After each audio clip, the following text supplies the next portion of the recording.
पिछले एपिसोड में हमने देखा था कि कबीले के लोगों ने गांव के ऊपर हमला कर दिया था। इतने सारे लोगों को मरता हुआ देखकर शियाफान की इविल पावर उसके ऊपर हावी हो जाती है। इस वजह से शियाफान वहां पर आउट ऑफ कंट्रोल हो चुका था। तब उसे रोकने के लिए वहां पर फैंगशान वैली के लोग और जूकी आ चुके थे जो उसे यहाँ पर रोकने के लिए आए होते हैं। इसलिए शियाफान आउट ऑफ कंट्रोल होते हुए जूकी के साथ ही फाइट करना शुरू कर देता है। इन दोनों की फाइट यहाँ पर बहुत ही ज्यादा जबरदस्त चल रही थी। दोनों अपनी पावर का इस्तेमाल करते हुए एक दूसरे के ऊपर अटैक कर रहे होते हैं, लेकिन कोई भी यहाँ पर जल्दी एक दूसरे को नहीं हरा पा रहा था। जिसके बाद यहाँ से ये एपिसोड शुरू होता है। तो इस एपिसोड की शुरुआत में जूकी और शियाफान दोनों ने अपने सबसे पावरफुल अटैक को एक्टिवेट कर लिया था ताकि एक दूसरे की यहाँ पर जान ले सके। जैसे वो दोनों एक दूसरे के ऊपर अटैक करने वाले होते हैं कि इससे पहले यहाँ पर फैंगशान वैली का वो सीनियर आ जाता है जिसने पीछे से ही शियाफान के अंदर अपनी स्वॉर्ड घुसा दी थी। वो स्वॉर्ड जैसे ही वहाँ पर शियाफान को लगती है उसका बैलेंस खुद के ऊपर से हट जाता है। वो आउट ऑफ कंट्रोल हो चुका था वहां पर। इस चीज को देखकर गुस्से में शियाफान जो होता है उस सीनियर को वहां से उठाकर फेंक तो देता है, लेकिन जितनी देर तक कि उसका ध्यान भटका था उतनी देर में जूकी ने अपना अटैक वहां पर एक्टिवेट कर दिया था जो कि एक बहुत ही ज्यादा पावरफुल स्वॉर्ड फॉर्मेशन होता है। और वो स्वॉर्ड फॉर्मेशन पूरी तरह से यहाँ पर शियाफान के ऊपर ही आकर गिर जाता है। सारे लोगों को ये देखकर लग रहा था कि यहाँ पर शियाफान अब मर गया होगा, इतना खतरनाक स्वॉर्ड फॉर्मेशन जो उसके ऊपर गिरा है। लेकिन शियाफान तब भी वहां पर अपनी पावर का इस्तेमाल करते हुए उस स्वॉर्ड फॉर्मेशन को वहां पर रोके होता है। उसकी हालत यहाँ पर बहुत ज्यादा खराब हो चुकी थी, पर तब भी काफी देर तक उसने वहां पर उस फॉर्मेशन को रोक लिया था जिस वजह से उसकी जान बच गई होती है। लेकिन अब शियाफान वहां पर बहुत ज्यादा गुस्सा हो चुका था। वो अपने स्टिक को वहां पर निकालता है और उसकी पूरी पावर को एक्टिवेट करते हुए यहाँ पर उस फॉर्मेशन को तोड़ने की कोशिश करता है, जहाँ देखते ही देखते एक सेकंड के अंदर शियाफान ने उस फॉर्मेशन को तोड़ दिया था।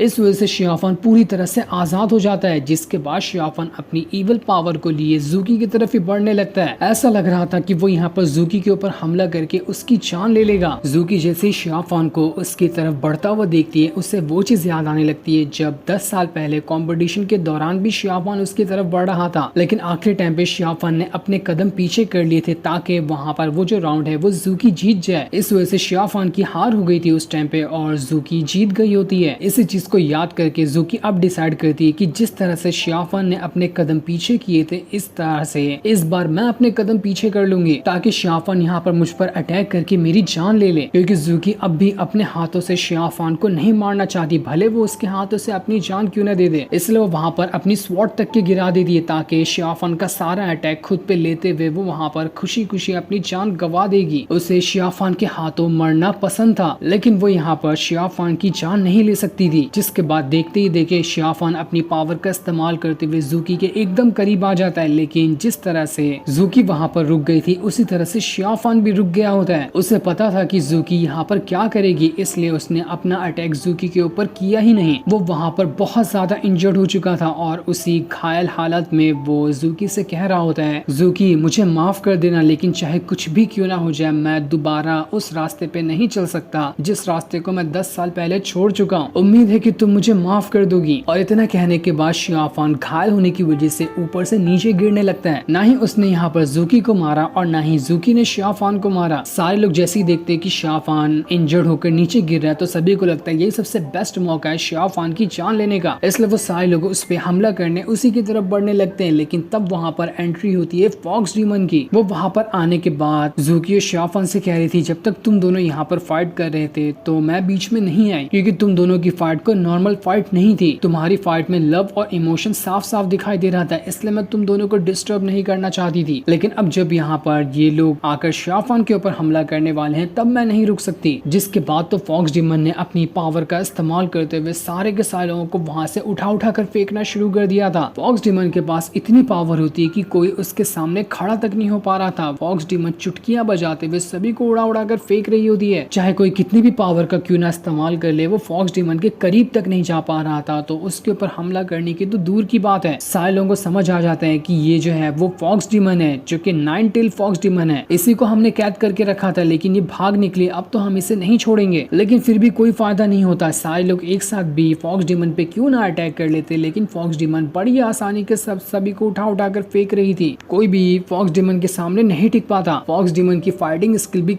बड़ी कमाल की थी। वो शियाफान को एक हाथ में पकड़े होती है और दूसरे हाथ से सभी को मारे जा रही थी, क्योंकि शियाफान अभी बहुत ज्यादा ज्यादा इंजर्ड हो चुका है, तो वो यहाँ पर फाइट तो बिल्कुल भी नहीं कर सकता। चैन वहाँ पर अपनी बहुत ही पावरफुल स्वॉर्ड को निकाल लेता है, लेकिन सही टाइम पे फॉक्स डेमन ने वहाँ पर खुद को और शियाफान को बचा लिया था। इसके बाद दोबारा से सारे लोगों को मारने लगती है। देखते ही देखते आधे से ज्यादा फैंक्शन वैली के जो डिसेबल वगैरह थे वो सब मारे जा चुके थे, इसलिए उनकी तादाद बहुत ज्यादा कम हो गई होती है। पर तब भी फॉक्स डेमन वहाँ पर नहीं रुकती। वो जो भी डिसेबल यहाँ पर मर रहे थे उन सभी को जिंदा करके पोजेस करते जा रही होती है। जो डिसेबल भी अब उसी की तरफ हो गए थे और अपने ही फैंक्शन वैली के साथियों के साथ लड़ रहे होते हैं। तब वहाँ पर वो मॉन्क भी आ जाता है। उसने भी अपनी पावर का इस्तेमाल करते हुए फॉक्स डेमन के ऊपर अटैक करने की कोशिश की थी, लेकिन इससे भी कोई फायदा नहीं होता। वो उस सीनियर और मॉन्क दोनों को उनके इल्यूजन वाले वर्ल्ड में फंसा देती है। इस वजह से तो वो दोनों आपस में ही फाइट करने लग गए थे। तब ये देखकर ज़ूकी बीच में आती है। वो भी वहाँ पर अपनी स्वॉर्ड निकालकर फॉक्स डेमन के ऊपर अटैक करने की कोशिश करती है, लेकिन फॉक्स डेमन को तो एक भी असर वहाँ पर होता ही नहीं। उसने एक ही उंगली से ज़ूकी की इतनी पावरफुल स्वॉर्ड को पकड़ लिया था। इस वजह से तो ज़ूकी अपनी स्वॉर्ड को हिला तक नहीं पा रही होती है, जिसके बाद फॉक्स डेमन ने उससे भी उठाकर वहाँ से दूर फेंक दिया था। कोई भी यहाँ पर क्यों ना आ जाए, वो फॉक्स डेमन और शियाफान को हाथ तक नहीं लगा पा रहा होता है। मानना पड़ेगा फॉक्स डेमन के पास तो काफी ज्यादा पावर थी, शियाफान से भी ज्यादा पावरफुल लग रही थी वो। जिसके बाद फॉक्स डेमन बड़ी आसानी के साथ शियाफान को लेकर वहाँ से चली जाती है और सारे लोग बस उसे देखते रह गए थे। और उन दोनों के जाने के बाद पूरा गाँव जो होता है वो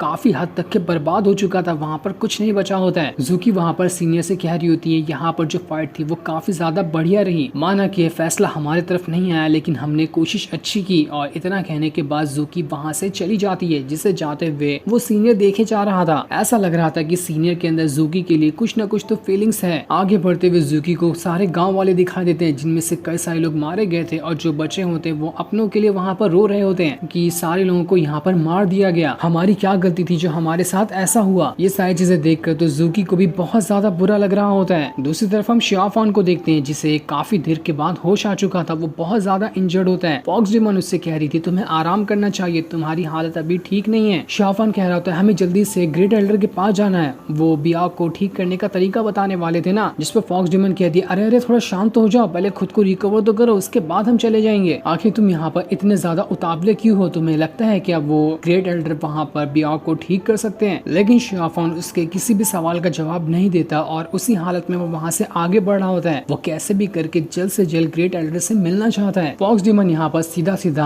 तीर मारने वाला शियाफान से सवाल पूछ लेती है कि अगर ज़ूकी और बिया दोनों को कंपेयर किया जाए तो तुम किससे पसंद करोगे? फॉक्स डेमन को लग रहा था कि ये बड़ा ही नॉर्मल सवाल है, जिसका जवाब तो शियाफान आसानी से दे सकता है। लेकिन उसे क्या पता था कि शियाफान ने अपने 10 साल गुजार दिए हैं इसी सवाल का जवाब ढूंढने में। शियाफान कहता है मैं अभी उस लायक नहीं हुआ कि मैं इस सवाल का जवाब दूं, लेकिन हाँ मैं सिर्फ इतना कहना चाहता हूँ कि मेरी जान बचाने के लिए बिया ने अपनी जान लगा दी थी, इसलिए उसका एहसान है मेरे ऊपर, जिसे मैं अपनी जान देकर भी पूरा करने की कोशिश करूंगा। इसलिए मैं हर वो चीज करना चाहता हूँ जिसकी मदद से मैं बिया को ठीक कर सकूं। और इतना कहने के बाद वो काफी ज्यादा उदास होकर वहाँ से जाने लगता है, जिससे जाता हुआ देखकर तो फॉक्स डेमन भी बहुत ज्यादा उदास हो चुकी थी। उसे पता चल चुका था कि उसने जो यहाँ पर शियाफान से सवाल पूछा उससे शियाफान को काफी ज्यादा बुरा लगा है। उसे ऐसा सवाल नहीं पूछना चाहिए था। अगली सुबह गाँव में जिनका भी थोड़ा बहुत घर बचा होता है और जो लोग जिंदा होते हैं वो इधर उधर की जगह देख रहे होते हैं कि ताकि उन्हें कोई और अच्छी जगह मिल जाए रहने के लिए, क्योंकि आधे से ज्यादा गांव बर्बाद हो चुका था। मॉन्क और बाकी लोग जो होते हैं वो गांव वालों की मदद कर रहे होते हैं ताकि छोटा मोटा घर उन लोग के लिए बना दिया जाए ताकि वो लोग यहाँ पर रह सके। जिसके बाद वहाँ पर शेंगवान भी आ जाता है। चैनू से देखकर क्या रहता है शेंगवान आखिर तुम कहाँ चले गए थे? कल रात हमने तुम्हें देखा ही नहीं। अगर तुम भी होते साथ में तो हम शियाफान के साथ आसानी से फाइट करके उसे खत्म कर दिए होते, लेकिन न जाने तुम कहाँ गायब हो गए थे। जिस पर शेंगवान कह रहा होता है कल रात को मैं किसी बहुत ही ज्यादा खतरनाक बंदे से मिला था, लेकिन उसके बारे में मैं तुम लोगों को नहीं बता सकता। इसके बारे में मैं सीधा वैली मास्टर को बताऊंगा और उसे ही बताने के लिए मैं यहाँ से जा रहा हूँ वैली मास्टर के पास। इसलिए अब सारे के सारे फैंक्शन वैली वाले लोग जो होते हैं वो वहाँ से फैंक्शन वैली की तरफ जाना शुरू कर देते हैं। शेंगवान वहाँ पर मॉन्क और ज़ूकी का शुक्रिया कर रहा होता है इतने दूर से आकर उसकी मदद करने के लिए, जितना भी उन दोनों ने फैंक्शन वैली का सपोर्ट किया। मॉन्क कह रहा होता है नहीं नहीं आपको शुक्रिया करने की कोई जरूरत नहीं है, ये तो हमारी जिम्मेदारी है कि अगर किसी और भी इंसानों के सेक्ट पे मुसीबत आएगी तो सारे इंसान ही मिलकर सामने आएंगे। और शायद जिस बंदे से आप कल रात मिले हैं उसके बारे में जानकर आप बहुत ज्यादा परेशान लग रहे हैं। अगर कुछ और भी बाद में मैटर हुआ तो उसके बारे में हमें बताना, हम तब भी आपकी मदद करने के लिए आ जाएंगे। जिस पर शेंगवान कह रहा था नहीं नहीं आपको उस चीज की मदद करने के लिए आने की जरूरत नहीं है, वो मेरा कुछ पर्सनल मैटर था, उसी के लिए वो बंदा, इसलिए अब आप लोग जाकर आराम कर सकते हैं। अब हमें कुछ दिनों बाद का सीन दिखाया जाता है जहाँ गांव के कई सारे घर थोड़े बहुत ठीक कंडीशन में आ चुके थे। वो घर अब जितने बचे हुए लोग हैं उनके रहने के लायक हो चुके थे। दूसरी तरफ हम टूमा को देखते हैं जो